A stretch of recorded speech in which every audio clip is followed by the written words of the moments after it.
esta oportunidad vamos a hablar del mito de las FARC y del mito de Marquetal. Empecemos diciendo que la confrontación entre cuerpos armados regulares del Estado y grupos irregulares ha sido constante en nuestra historia, desde la misma conquista española y hasta el día de hoy. En el siglo XX, la Guerra de los Mil Días, por ejemplo, enfrentó a guerrillas liberales rebeldes contra el ejército constitucional del gobierno conservador. Pero a partir de 1948, con el asesinato del caudillo liberal Jorge Eliezer Gaitán, se desató un conflicto conocido como la violencia, que confrontó de manera generalizada a liberales y conservadores. Muchas regiones del país se vieron envueltas en una vorágine de asesinatos, masacres y desplazamientos forzados. Mientras esto sucedía aquí en Colombia, al término de la Segunda Guerra Mundial, pues el mundo se dividió entre democracia, liderada por Washington, y comunismo, encabezado por Moscú. Esta bipolaridad se enfrentó en la península de Corea, en una guerra en la cual participó el Batallón Colombia, como lo describimos anteriormente en uno de nuestros capítulos. Surgió entonces la conocida como Guerra Fría, que evitó que estos dos rivales llegaran a una conflagración nuclear, la cual garantizaba la destrucción de los dos, pero generó una serie de conflictos subrogados en África, en Asia y en América Latina particularmente. Como consecuencia directa de esta Guerra Fría, surgieron movimientos guerrilleros revolucionarios financiados por Moscú en muchas partes del mundo y en casi toda América Latina. En Colombia, pues el comunismo ruso encontró en ese ambiente de violencia un ambiente propicio para su estrategia de expansión, y algunas guerrillas liberales y bandas delincuenciales que delinquían por esos años encontraron una justificación ideológica para sus desafueros. Estimulados por doctrinas marxistas-leninistas, bajo la dirección de varios líderes sociales que viajaron y se entrenaron en países de la cortina de hierro y orientados por los directores del Partido Liberal, las guerrillas liberales se convirtieron en autodefensas campesinas, siguiendo el patrón comunista aprendido por sus cabecillas allá en Rusia. Se desarrollaron una serie de actividades armadas y queremos mencionar aquí una. La noche del 31 de diciembre, año viejo, de 1952, una de esas nuevas cuadrillas revolucionarias lanzó una acción armada atrevida e intentaron tomarse por sorpresa la base aérea de Palanquero, en Puerto Salgar, ahí al lado de La Dorada. Fracasaron en su intento, gracias a la valerosa reacción de dos suboficiales de la Fuerza Aérea, Hernán Ramírez Peña y Lucio Arnulfo Erazo Zambrano, quienes oportunamente lograron repeler el ataque de estos bandidos. Uno de los líderes sociales de todas estas organizaciones liberales era Pedro Antonio Marín, que en 1952 realizó un curso de formación de cuadros del Partido Comunista en la Hacienda El Davis en Tolima y se convirtió en un comunista más con el alias de Manuel Marulanda Vélez, que lo había tomado de un sindicalista que había sido asesinado en esta época de la violencia. Un año después, en 1953, está en el poder el general Gustavo Rojas Pinilla. Él decreta una amnistía para tratar de calmar esta situación, a la cual se cogieron muchos guerrilleros, pero otros se mantuvieron en armas. Estos continuaron con desafueros, hechos de violencia, que obligaron al gobierno a lanzar una ofensiva militar para tratar de establecer el orden, especialmente en la región de Tierra Adentro, en Cauca. Después de un mes de operaciones militares, los guerrilleros fueron desplazados de esta región y se fueron para el sur del Tolima. Allí se reagruparon. Entonces surgieron unas tensiones entre todas estas guerrillas liberales. Se crearon dos grupos, los liberales puros, que se llamaban limpios, y los liberales comunistas.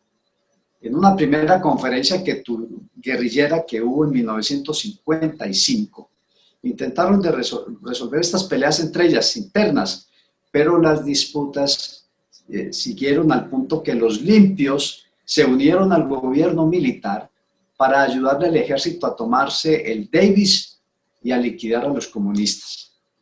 Marulanda se enteró de esto, disolvió la mayoría de habitantes de la zona donde él estaba y los hombres en armas huyeron hacia el cañón del río Duda. Unos 50, 60 guerrilleros que se habían quedado para enfrentar al ejército, pues fueron sometidos por las fuerzas legítimas del gobierno. Entonces, Manuel Marulanda abandona la cuadrilla, recupera su nombre real, Pedro Antonio Marín, y se emplea como inspector de carreteras.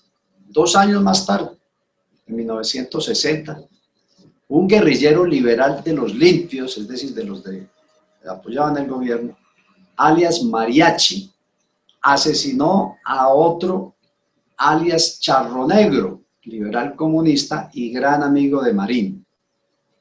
Pedro Antonio Marín entonces reaccionó, abandonó el empleo que tenía, recobró su alias de Manuel Marulanda y regresó a su grupo armado. La guerra entre los limpios y los comunistas se reavivó. Tiro Fijo, que ya se conocía con este alias, decidió entonces quedarse definitivamente en un corregimiento que se llama La Gaitanía, en el municipio de Planadas, Tolima. Quedó al mando de una cuadrilla armada.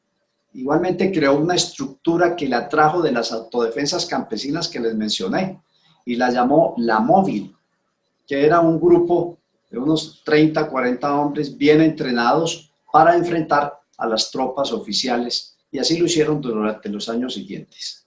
Con el ejército a la ofensiva, los insurgentes deciden reunirse en 1961, en abril del 61, en un punto de la Gaitanía que se llamaba Támara, que más tarde pasa a llamarse Marquetalia. Vinieron delegados de los grupos de resistencia armada del Guayabero, Natagaima, del Pato, Neiva. Hubo la presencia de un delegado del Comité Central del Partido Comunista Colombiano y se realizó lo que se conoce como la primera conferencia guerrillera, cuando justo nacían las FARC. En junio de ese año, del 61, el 9º Congreso del Partido Comunista Colombiano aprobó combinar todas las formas de lucha para lograr el poder. El 25 de octubre de ese mismo año, el senador conservador Álvaro Gómez Hurtado denunció ante el Congreso de la República el control de los comunistas instruidos desde Moscú sobre varias áreas que llamó repúblicas independientes. Cito textualmente algo muy interesante y que tiene mucha vigencia. Dijo el senador: hay en este país una serie de repúblicas independientes que no reconocen la soberanía del Estado colombiano, donde el ejército colombiano no puede entrar, donde se le dice que su presencia es nefanda, que ahuyenta al pueblo o a los habitantes. En diciembre de ese año, 1961, se realizó uno de los actos más bárbaros ejecutados por los comunistas de aquel entonces: el estallido de una bomba en la plaza de armas del batallón Palacé en Buga, en medio de una celebración de la novena navideña, que causó 64 muertos, entre los cuales estuvo un oficial, 2 suboficiales, 8 soldados, 18 niños que estaban esperando su regalo de Navidad, 34 adultos, hubo más de 132 personas heridas. Pereció también el portador del explosivo, un terrorista comunista que se había infiltrado en la unidad como talabartero, oriundo de Buenaventura, hijo de un alemán y una polaca comunistas de vieja data. En 1962, el gobierno conservador lanzó una ofensiva militar contra las guerrillas de Marquetalia, especialmente contra la que les mencioné, La Móvil, pero no hubo resultados decisivos. En el 63, pasaron una cantidad de hechos violentos contra diferentes comunidades y varias luchas intestinas entre ellos. Los comunistas asesinaron a quienes no estaban de acuerdo con el uso de la violencia, pero estaban muy acosados por una facción dirigida por el ya mencionado Mariachi, y entonces se replegaron hacia Marquetalia. Ese año 63, los llamados bandoleros en su gran mayoría estaban ligados al Partido Comunista de Colombia. De los cientos de cabecillas, mencionaremos solo algunos, había Informativa, alias Chispas, Desquite, Sangre Negra, Pedro Brincos, Efraín González, Tarzán, Alma Negra, y bueno, una interminable lista de alias, todos ligados, o en su gran mayoría ligados al Partido Comunista. Naturalmente, las directivas del Partido Comunista Colombiano guardaban silencio o negaban tales vínculos, pero en secreto impulsaban utilizar todas las prácticas necesarias, inclusive el terrorismo y las masacres, para desestabilizar el país y acceder al poder con el apoyo descarado de Rusia y de Cuba. Jean Lartegui, un corresponsal de guerra francés, cuenta que llegaron a Colombia instructores chinos y cubanos a entrenar a estos bandoleros y a darles sentido político a sus desmanes y execrables crímenes.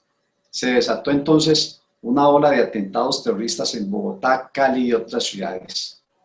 El 26 de septiembre de ese año, del año 63, tropas del batallón Caicedo sorprenden en el cañón de la Troja en Natagaima, Tolima, a fuerzas de las autodefensas comunistas y dan de baja a 16 de sus integrantes. Estos, en represalia, conforman el movimiento armado 26 de septiembre y 3 meses después, el 29 de diciembre, emboscan entre Planadas y Gaitanía a una columna de abastecimientos del ejército y matan a 5 soldados. En noviembre de ese mismo año, estallaron 18 bombas en diferentes sitios de Bogotá. Un año después, en marzo del 64, un avión de aerotaxi se estrella y cuando un helicóptero de la Fuerza Aérea acude al rescate de los ocupantes, la guerrilla asesinó a un capitán y a un suboficial del ejército que estaban a bordo de ese helicóptero y secuestró al piloto civil del avión estrellado, pidiendo 300.000 pesos en ese momento por su rescate. Empezaban las FARC a secuestrar y a pedir plata para devolver a los que te habían retenido. En abril de 1964, un mes después, ingresó a esas autodefensas campesinas alias Jacobo Arenas, quien se convirtió en el personaje principal de estas guerrillas comunistas. Arenas, en su incorporación, trajo un informe completo sobre el plan militar del gobierno de Guillermo León Valencia para la toma de Marquetalia. Alias Terufijo, entonces, que ya era miembro oficial del Comité Central del Partido Comunista Colombiano, fortalece Marquetalia en compañía de otros personajes como alias Arenas, alias Ciro Trujillo y otros. Ellos redistribuyen las defensas, las autodefensas campesinas en 4 pequeños enclaves cercanos a Marquetalia: El Pato, Guayabero, Río Chiquito y, por supuesto, como les dije, se fortalece en Marquetalia. Todo esto lo hizo con el apoyo del Movimiento Revolucionario Liberal, MRL, encabezado en aquel entonces por Alfonso López Miquelsel, quien sería presidente de la República posteriormente.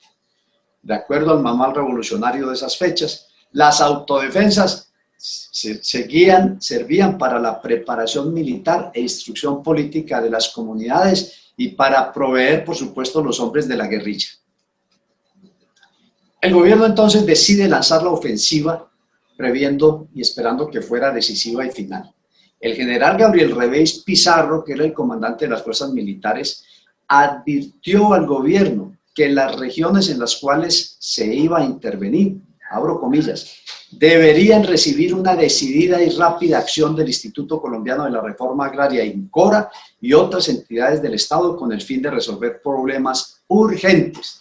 Oigan lo que dice el general comandante de la Fuerza Militar del gobierno. Dice, vamos a intervenir militarmente, pero ahí se necesitan unas reformas de este tipo.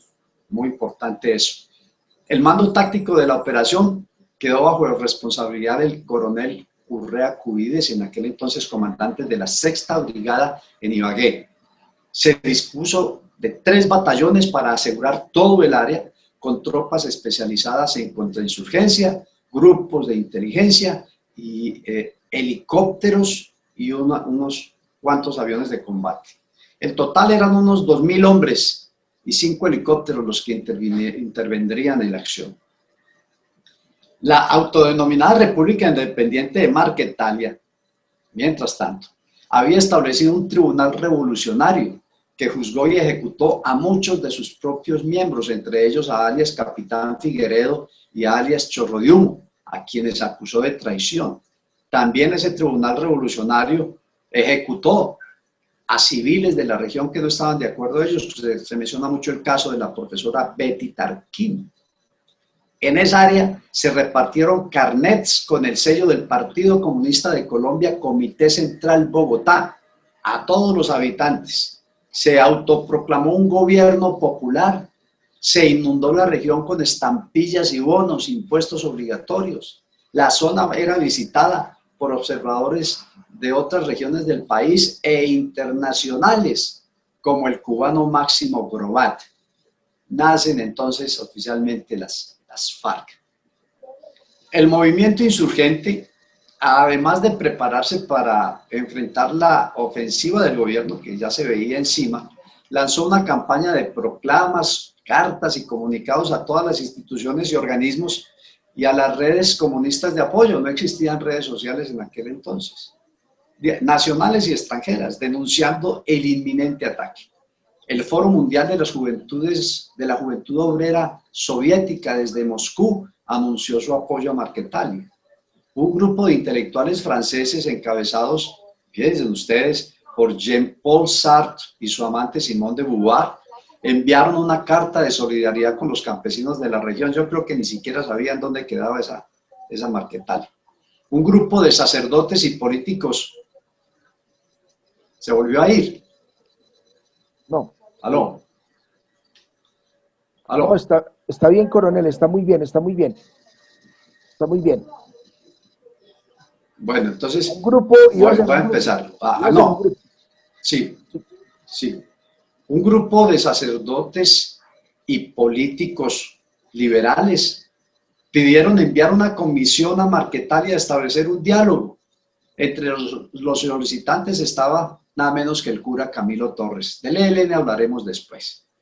El Partido Comunista y el MRL, el de Alfonso López Michelsen, iniciaron una campaña propagandística llamada Defender a Marquetalia. Bueno, cualquier parecido con lo que hemos visto en los años recientes, pues no es pura coincidencia.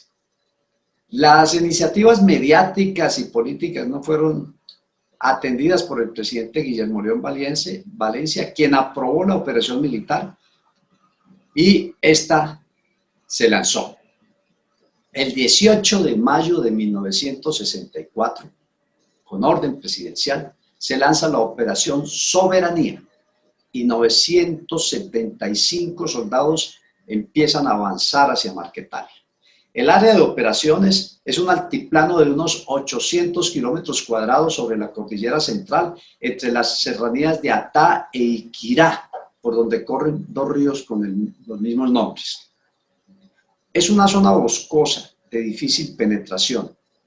El día 27 de mayo, en el cañón del río Atá, hace su primer contacto armado con los comunistas rebeldes al mando de alias Joselo, el Ejército Nacional. Es entonces cuando las tropas del Batallón Colombia, al mando del señor coronel Matallana, José Joaquín Matallana, entraron en acción y en una operación de asalto helicoportado tomaron el control de las colinas que dominan ese altiplano, el cual lo ocuparon rápidamente entre el 14 y el 15 de junio. Sin embargo, los guerrilleros se replegaron a un sitio denominado Alto de Trilleras, donde los combates se prolongaron por varias horas. En medio del intercambio de disparos, murieron 2 uniformados y 14 resultaron heridos. Después del 15 de junio, los comunistas no resisten más y en un número de unos 100-150 divididos en 2 grupos encabezados, uno por alias Mayor Lister y otro por alias Tiro Fijo, huyen hacia Río Chiquito en el norte del Cauca. Alias Ciro Trujillo, el segundo de Tiro Fijo, se queda en la zona con una treintena de hombres. El 18 de junio, cuando las autoridades civiles y militares celebran el regreso del control estatal a Marquetalia, mueren 4 uniformados víctimas de una poderosa mina artesanal. El 22 se asegura definitivamente la zona y alias Ciro Trujillo es neutralizado cuando huía. Cayeron en esta operación los sargentos Diego María Villamil León y Emilio Pineda, el cabo Jorge González Vargas y los soldados regulares Francisco Cuadros, Pedronel Zapata, Óscar de Jesús Arroyave Cano y Juan Alonso Bernal. Fueron abatidos el mencionado alias Ciro Trujillo y 10 de sus secuaces. La operación Soberanía se prolongó por 3 meses más y ya abarcó El Pato, Río Chiquito y el Guayabero, en donde se habían guarecido los comunistas estos de las FARC. El saldo final de toda esta ofensiva militar fue de 17 militares muertos y 26 más heridos. En ese mismo periodo, las cuadrillas de alias Tiro Fijo sufrieron 35 bajas y 54 capturas. Ellos no capturaban en aquel entonces, ejecutaban a todo el que podían. Aunque huyendo, los farianos se reorganizaron y iniciaron desde entonces una historia de depredación y muerte en los campos y ciudades colombianas, convirtiéndose a partir de los 80s en uno de los carteles del narcotráfico más grande del mundo. Después de medio siglo de inútil lucha armada, fueron derrotados militarmente por las fuerzas constitucionales durante el gobierno de Álvaro Uribe Vélez, lo que los obligó a buscar una negociación que se materializó en los, a mi modo de ver, nefastos acuerdos de La Habana en el gobierno de Santos. Algunos articulistas e historiadores de izquierda o afines a esta ideología sistemáticamente han escrito y propagado muchos mitos y mentiras sobre este que es considerado el nacimiento oficial de las Fuerzas Armadas Revolucionarias Comunistas de Colombia.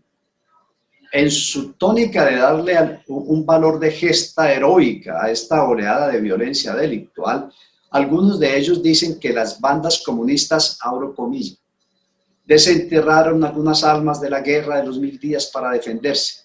Simplemente pensemos en la funcionalidad de un fusil Mauser enterrado medio siglo atrás para darse cuenta que esto es algo fantasioso. Pero ninguno de estos menciona la procedencia de los fusiles que emplearon los sediciosos, que no eran propiamente los que le habían arrebatado a los soldados. Otros dicen que en la Operación Marquetalia, que no se llamó así, sino Operación Soberanía, participaron 16.000 hombres de las fuerzas militares. Esto es para darle un aire propagandístico de heroicidad a los bandoleros que enfrentaban tal magnitud de enemigo. La realidad es que no fueron más de 3 batallones, unos 1.200 soldados, los que participaron en la operación de recuperación de esa zona. También algunos escriben que los soldados que allí participaron eran veteranos de Vietnam y Argelia. Nunca ningún soldado colombiano participó en estos conflictos. Dicen que se bombardeó con napalm y con bacterias. No tenía la Fuerza Aérea en esos momentos ni esa capacidad ni esa tecnología. Se difundieron rumores de que, abro comillas, una especie de viruela negra empezó a manchar la piel de niños y grandes, según escribió un ex sacerdote católico australiano, biógrafo del cura del ELN Camilo Torres.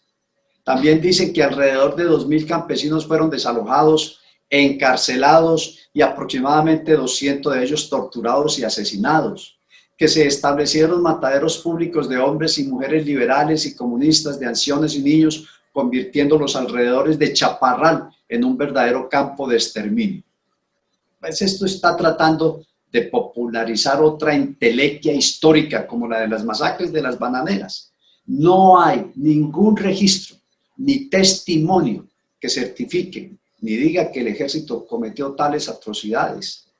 Ahora, sí se dieron hechos execrables, pero en el contexto delincuencial reinante es probable que esto se haya dado entre las diversas y sanguinarias bandas criminales, liberales especialmente, y también algunas conservadoras que se estaban matando entre ellas. Esta es la historia real del famoso Marquetalia. Podemos sacar rápidamente algunas conclusiones. Primero, que Marquetalia ha sido ensalzado como un mito fundacional de las FARC Y sobre esto la izquierda ha hecho correr ríos de tinta con mentiras y falsificaciones como algunas de las que les acabo de mencionar.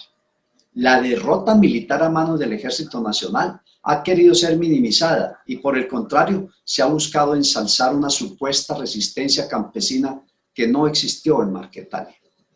Desde el punto de vista táctico, la Operación Soberanía fue una de asalto helicoportado para la retoma del control del área, una de las primeras, si no la primera que se efectuó en el país, para desalojar las cuadrillas de bandoleros comunistas allí aposentados y ejercer soberanía estatal en el territorio. Como bien lo advirtió, y esta es otra observación muy importante, como bien lo advirtió en su momento el general Revis Pizarro, la acción militar sería ineficaz si no se adelantaban gestiones de reforma agraria en beneficio de la población, lo cual no se hizo, o se hizo muy lentamente, y ahí están las consecuencias a la vista.